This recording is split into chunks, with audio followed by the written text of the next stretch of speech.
Hello students. आज हम class 11th का एपीसी एमएल अग्रवाल बुक से चैप्टर 2 इंडेक्सेस एंड लॉगरिथम्स पढ़ने जा रहे हैं स्टूडेंट्स। तो देखिए, ये जो चैप्टर है बहुत ही इंटरेस्टिंग चैप्टर है। ये जो इंडेक्सेस एंड लॉगरिथम्स टॉपिक है, इसमें दो अलग अलग टॉपिक है। एक है इंडेक्सेस एंड दूसरा है लॉगरिथम। तो हम इनको एक एक करके पढ़ेंगे। जो हमारा पहला टॉपिक है इंडेक्सेस, तो स्टूडेंट उसकी बात करते हैं कि भाई ये जो इंडेक्सेस है, ये वर्ड आपके लिए नया हो सकता है कि भाई मैथ्स में आपने इसको ना सुना हो पहले, इंडेक्सेस।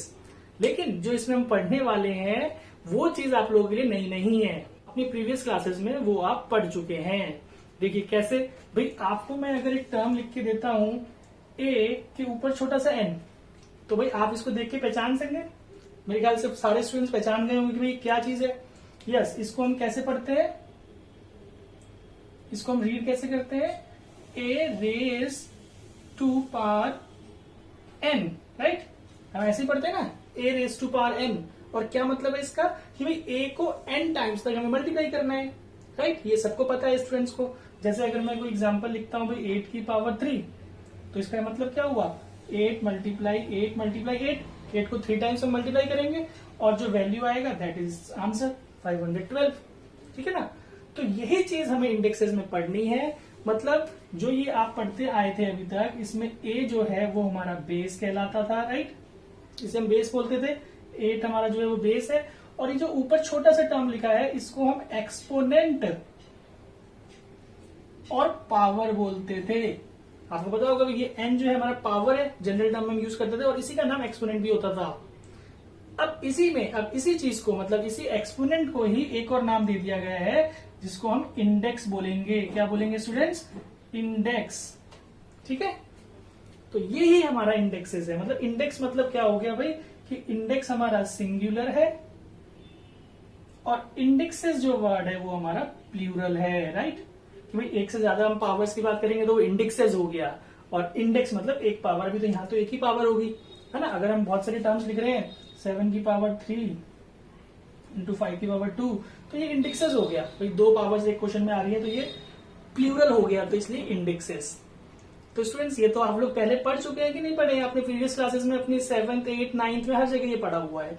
बट अब हमें यहाँ पे जो बात करनी है कि भाई जो आपका मेन यहाँ पे टॉपिक है वो है फ्रैक्शनल इंडेक्सेस। मेन टॉपिक क्या है, फ्रैक्शनल इंडेक्सेस। फ्रैक्शनल इंडेक्सेस से आप समझ रहे होगे भाई कि जहां पे पावर फ्रैक्शंस में आएगी। भाई ऐसी तो हम सिंप्लीफाई कर लेते हैं, लेकिन यही चीज अगर हमारे पास इस तरीके से आ जाए, ये सारे फ्रैक्शन नंबर्स आएंगे, तो उन्हें हम बोलते हैं फ्रैक्शन इंडेक्सेस। और इन्हीं का एक नाम दूसरा होता है सर्ड्स। इनको हम सर्ड्स भी कहते हैं, राइट। तो ऐसे फ्रैक्शन इंडेक्सेस के बारे में आपने पढ़ना है। तो स्टूडेंट्स देखिए, फ्रैक्शन इंडेक्सेस के बारे में मैंने बताया कि हमें अब जो इस चैप्टर में पढ़ना है वो फ्रैक्शन इंडेक्सेस के बारे में ज्यादा पढ़ना है। कि भाई सर्ड्स इनको भी बोला जाता है, जो जिनकी पावर फ्रैक्शंस में होती है। तो देखिए, ये जो पावर है फ्रैक्शन में, इनको हम ऐसे भी कन्वर्ट करके लिख सकते हैं कि भाई ये आप लोगों को पता होगा कि भाई 7 1/2 है, तो इसको हम ऐसे लिख सकते हैं 7 की पावर 7 को स्क्वायर रूट के अंदर। अगर 7 की पावर 1/3 है तो इसको हम ऐसे लिखेंगे भाई 7 की पावर 3 क्यूब रूट के अंदर आ जाएगा, है ना। अगर 7 की पावर हाफ है तो इसको हम स्क्वायर रूट ऑफ 7 लिखेंगे। अगर 7 की पावर 1/3 है तो क्यूब रूट ऑफ 7। 7 की पावर 1/4 है तो इसको हम लिखेंगे 7 की फोर्थ रूट, इसको हम बोलते हैं फोर्थ रूट ऑफ 7। तो जितना ये 1 फ्रैक्शन में होगा उतना ही स्क्वायर रूट लगेगा। तो यहाँ पे आप देखिए जो सिंबल हमें दिख रहा है, इस सिंबल को हम बोलते हैं रेडिकल साइन। क्या बोला जाता है, रेडिकल साइन, राइट। तो इस फॉर्म में भी हम सर्ड्स को लिख सकते हैं। ये हमारा फ्रैक्शनल, ये हमारा एक्सपोनेंशियल फॉर्म हो गया, ये हमारा क्या हो गया, एक्सपोनेंट की फॉर्म में आ गया, इसे हम बोलेंगे ये एक्सपोनेंशियल फॉर्म में है। और ये जो है हमारा, ये है रेडिकल फॉर्म, इसे हम क्या बोलेंगे, रेडिकल फॉर्म है ये हमारे पास। ठीक है स्टूडेंट्स। अब देखिए जैसे 5 2/3 है, तो इसको रेडिकल में लिखना होगा तो हम कैसे लिखेंगे कि भाई जो 5 है वो स्क्वायर इंटू 1/3 कर लेते हैं इसको। तो जो 1/3 है वो हमें क्या पता है कि भाई वो तो क्यूब रूट होता है, तो 5 स्क्वायर और ये क्यूब रूट बन गया। देखिए, तो ऐसे हम इसको, ये जो था एक्सपोनेंशियल फॉर्म था, एक्सपोनेंट में लिखा हुआ था, और ये जो हमारा आ गया रेडिकल फॉर्म आ गया। समझ रहे स्टूडेंट्स। तो ऐसे कन्वर्जन क्या होगा कि भाई जो फ्रैक्शन वाला पार्ट है 1/3 वो हमारा रूट के अंदर आ जाएगा, क्यूब रूट बनेगा, और इस तरीके से। तो देखिए स्टूडेंट्स, अब एक एग्जांपल और देता हूँ। भाई 8 की पावर अगर हमें 2/5 दिया है तो कैसे लिखेंगे बताइए students? Yes, I think you guessed right. क्या होगा कि भाई 8 के अंदर स्क्वायर ऐसे ही लगेगा और ये जो 5 है वो 5th रूट बन जाएगा। तो ये कन्वर्ट हो गया है हमारे पास।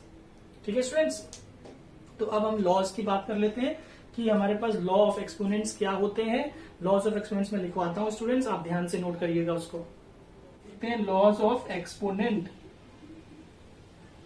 तो देखिए क्या क्या लॉज ऑफ एक्सपोनेंट आपने पढ़े हुए हैं भाई, जैसे a m multiply a n. अगर बेस हमारे दो टर्म्स के सेम है, उनकी पावर अलग होती है, तो क्या करते हैं? यस बताइए बताइए स्टूडेंट्स। Correct, absolutely correct. क्या बताया आपने? ये a m plus n, right. Then इसी तरीके से अगर दो टर्म्स डिवाइडेड में हो और उनकी पावर्स अलग हो, बेस सेम हो, तो हम क्या करेंगे? A m minus n, powers उनके सब्ट्रैक्ट हो जाएंगे। इस चीज को इस तरीके से भी लिखा जा सकता है डिवाइड में, तो भी यही चीज होगी भाई। ये क्या होगा? इसका आंसर यही आएगा, है ना।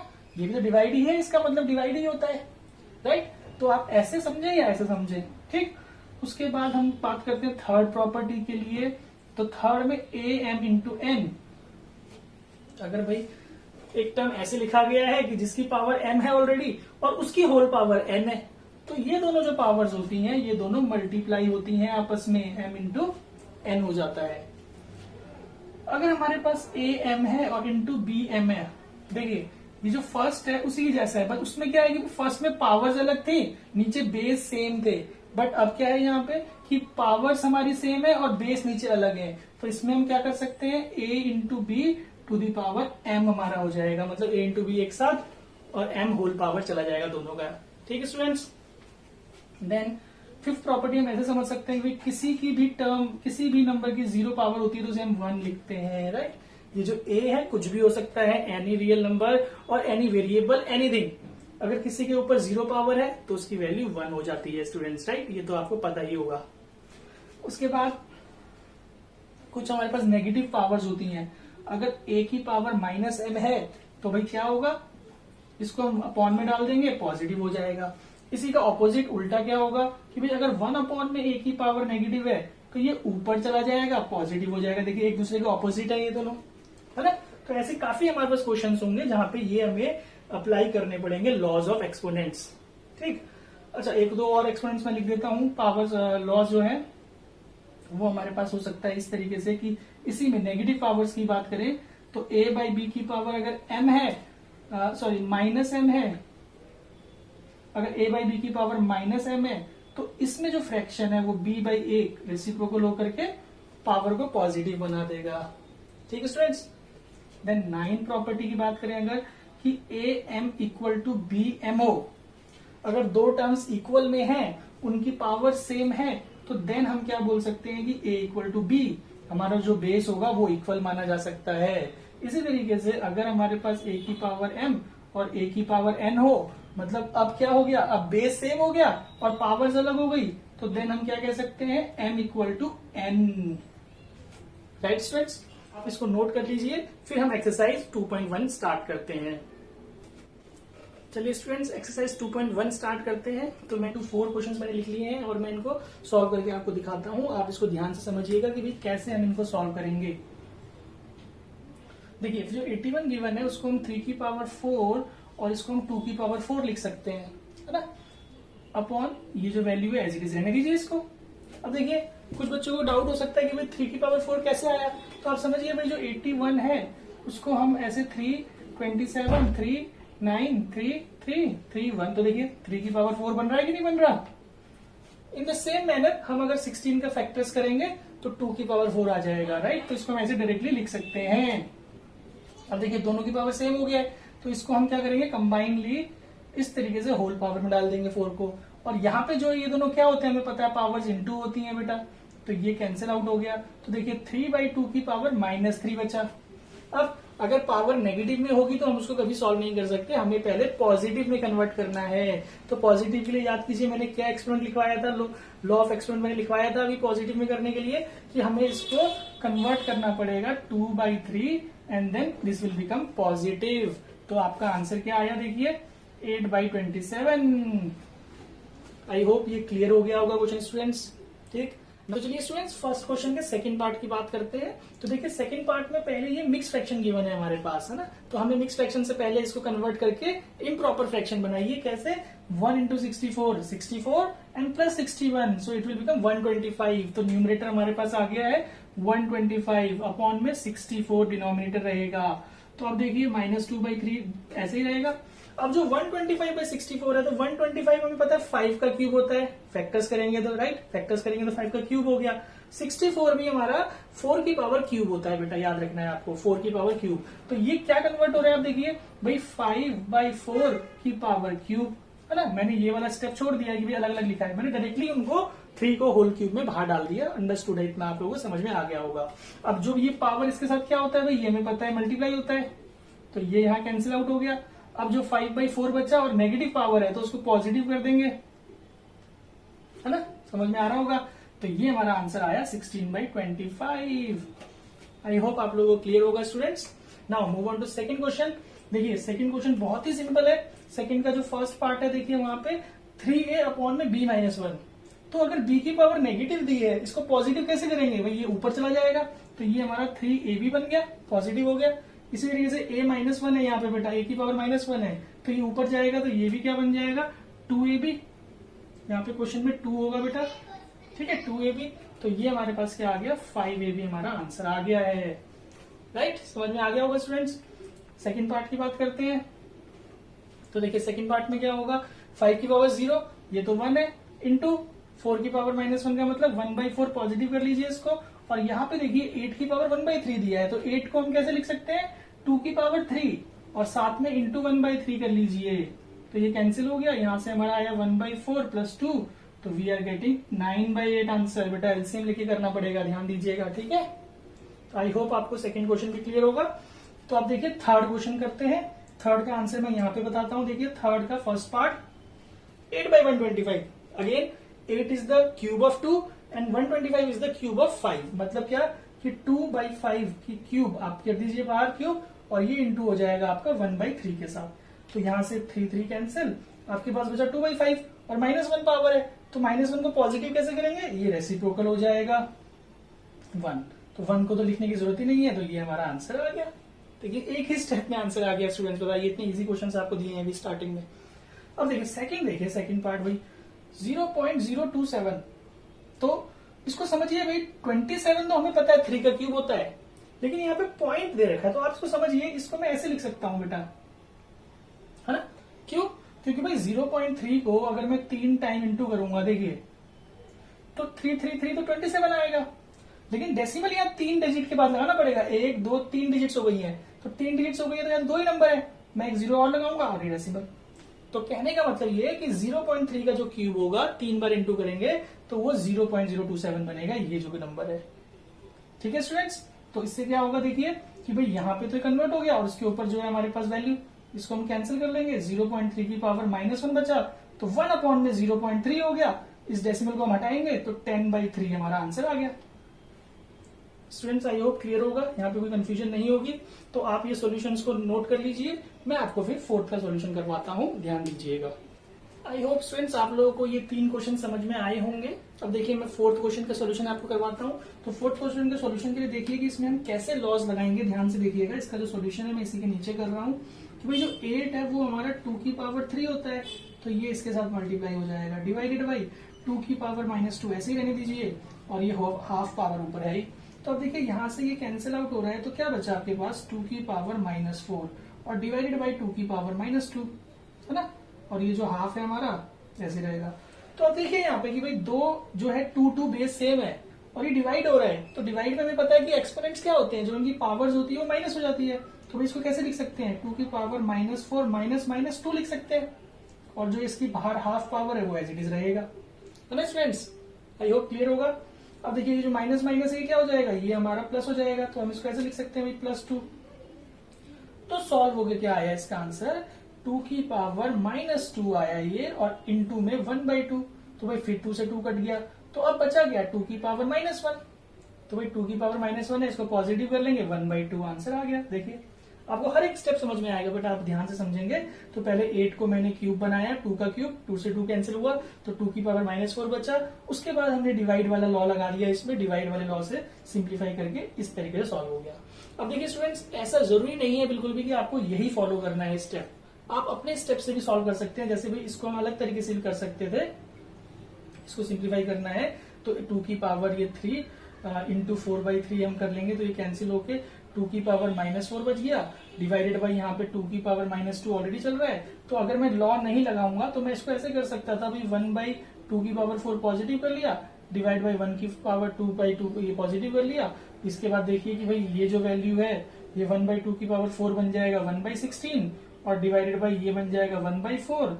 उसके बाद देखिए भाई ये जो हो जाएगा 1/16 मल्टीप्लाइड बाय 4 और हाफ, तो ये कैंसिल हो गया 1/4 की पावर 2। तो आंसर वही आएगा अल्टीमेटली लास्ट में। तो आप कोई भी स्टेप फॉलो कर सकते हैं। तो चलिए स्टूडेंट्स क्वेश्चन 5 चलते हैं, क्वेश्चन 5 को सॉल्व करते हैं। मैंने नोट कर लिया है क्वेश्चन 5। तो देखिए क्वेश्चन 5 का फर्स्ट पार्ट कैसे सॉल्व होगा कि भाई 3 स्क्वायर का 0, तो भाई किसी का भी पावर 0 1 होता है, तो ये तो 1 आ गया।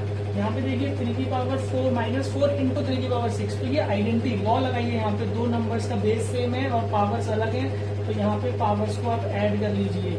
प्लस यहाँ पे देखिए भाई ये नेगेटिव पावर है तो इसको 3 करके आप स्क्वायर कर लीजिए, है ना, समझ में आ रहा होगा। पॉजिटिव हो गया 3/1, 1 लिखने की जरूरत नहीं है हमें, तो आप इसको सिंप्लीफाई कर लीजिए। यहाँ पे आया ये भी 3 का स्क्वायर प्लस 3 का स्क्वायर, तो ये तो सॉल्व हो जाएंगे। 1 + 9 + 9, so you are getting 18 + 1 that is 19 is the answer. Now second part देखते हैं इसका। सेकंड पार्ट में देखिए 9 दे रखा है, तो इसको 3 का स्क्वायर करके आप 5/2 से कैंसिल आउट कर लेंगे। और यहाँ पे समझिए बेटा 3 पॉइंट, इसको पॉइंट को ये मत समझिए कि डेसिमल है यहाँ पे, ये पॉइंट इनटू के लिए है, ठीक है स्टूडेंट्स। तो 3 इंटू 5 की पावर 0 मीन्स 1। तो यहाँ पे देखिए जो है इसको हम पॉजिटिव कर लेते हैं, 81 की पावर ये 1/2 पॉजिटिव हो जाएगा, तो यहाँ से ये कैंसिल हो रहा है। अब 81 को हम कैसे लिख सकते हैं, 81 को हम 9 का स्क्वायर लिख सकते हैं, ये इसके साथ इंटू होगा, है ना। तो फिर ये 2 से 2 कैंसिल हो रहा है स्टूडेंट्स, आपको समझ आ रहा होगा। ये 3 की पावर 5 -3 -9, तो 3 की पावर 5 हम सॉल्व करेंगे तो आप देखिए 243 आएगा, -12 हम कर लेंगे इसमें से, तो ये हमारा 231 आंसर आ जाएगा स्टूडेंट्स, ठीक है। अब क्वेश्चन नंबर 6 की बात करते हैं। मैं क्वेश्चन नंबर 6 नोट कर लेता हूँ। देखिए क्वेश्चन नंबर 6 हमारे पास, इसका सोल्यूशन कैसे होगा भाई, देखिए 16 है तो ये हमारा 2 की पावर 4 बन गया इंटू 3/4 प्लस 2, ये इंटू करके इसको रेसिप्रोकल कर लीजिए, 2 की पावर 1 हो जाएगा। और यहाँ पे कोई साइन नहीं है तो ये भी इंटू लगा दीजिए, और 3 की पावर 0 1 होता है, तो यहाँ से देखिए कैंसिल हो गया। 2 की पावर 3 8 प्लस यहाँ से इंटू के 4 आ रहा है, तो ये आंसर 12 आ गया। सर अब देखिए मैं आपको इसका सेकंड पार्ट करवा देता हूँ, 6 का सेकंड पार्ट। तो देखिए स्टूडेंट 6 का सेकंड पार्ट में सॉल्व करवा देता हूँ, थोड़ा सा लेंथी लग रहा है। तो ये 81 जो है हमारा 3 की पावर 4 बनेगा इंटू 3/4 माइनस जो ये है इसको हम ऊपर ले जाएंगे तो ये पॉजिटिव पावर हो जाएगी, प्लस 8 को हमें पता है 2 की क्यूब लिखना होता है, ये से हम पॉजिटिव कर लेंगे। ये साइन कोई नहीं है यहाँ पे, तो हम इंटू लगा के चलेंगे बेटा, 2 की पावर 1 हो जाएगा इंटू 2 की पावर 0 1। आई होप ये स्टेप क्लियर होगा स्टूडेंट्स। अब यहाँ से देखिए कैंसिल आउट हो गया, 4 से 4, ये हमारे पास बचा 27। अब यहाँ पे देखिए 32 जो है उसको मैं 2 की पावर 5 कर लूंगा। आप ये नेक्स्ट स्टेप में करिएगा, मैंने तो इसी स्टेप में कर लिया है भाई, ठीक है। तो ये 5 से 5 कटेगा, 2 की पावर 2 4। उसके बाद यहाँ से देखिए 3 से 3 कट रहा है, तो ये 2 की पावर 1 बचा था और ये सब इंटू में है तो इनका इंटू 4 ही आएगा। अब देखिए 4 से 4 कैंसिल हो गया, नेगेटिव पॉजिटिव, और आंसर हमारा 27। तो बेटा क्वेश्चन सिर्फ देखने में लेंदी था बट सॉल्यूशन इसका बहुत ही इजी था।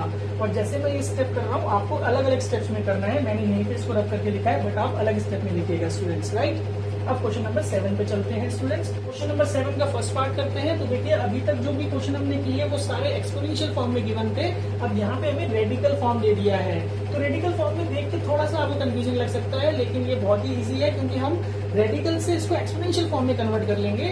जैसे कि हमें पता है, हमने पीछे सीखा था कि भाई कैसे हम एक्सपोनेंट से रेडिकल में कर सकते हैं और रेडिकल से एक्सपोनेंट में कर सकते हैं। तो देखिए ये स्क्वायर रूट लगा हुआ है, तो इसको हम 2 की पावर 2 इंटू हाफ, ये पावर इसका हाफ होता है हमें पता है, और ये ऑलरेडी 2 है तो उसके बाद आ जाएगा। फिर इंटू यहाँ पे देखिए भाई 256 की पावर, इसको हम 1/4 लिख लेंगे क्योंकि ये 4th रूट था हमारा, और यहाँ पे इसी तरीके से 64 की पावर 1/3 लिख लेंगे स्टूडेंट्स। तो ये एक्सपोनेंट में कन्वर्ट हो गया, अभी नॉर्मल क्वेश्चन बन गया जो अभी तक हम करते आए हैं। तो देखिए यहाँ पे 1/2 की पावर 2 है तो 2 की पावर -2 पॉजिटिव 2 हो जाएगा। इसको सिंप्लीफाई कर लीजिए, यहाँ से हमारे पास 2 आया। अब अगेन देखिए 256 क्या होता है, ध्यान दीजिएगा बेटा, 256 4 की पावर 4 होता है बेटा। तो 4 की पावर 4 को हम ऐसे सिंप्लीफाई करेंगे तो ये कैंसिल होकर यहाँ से 4 ही बचेगा।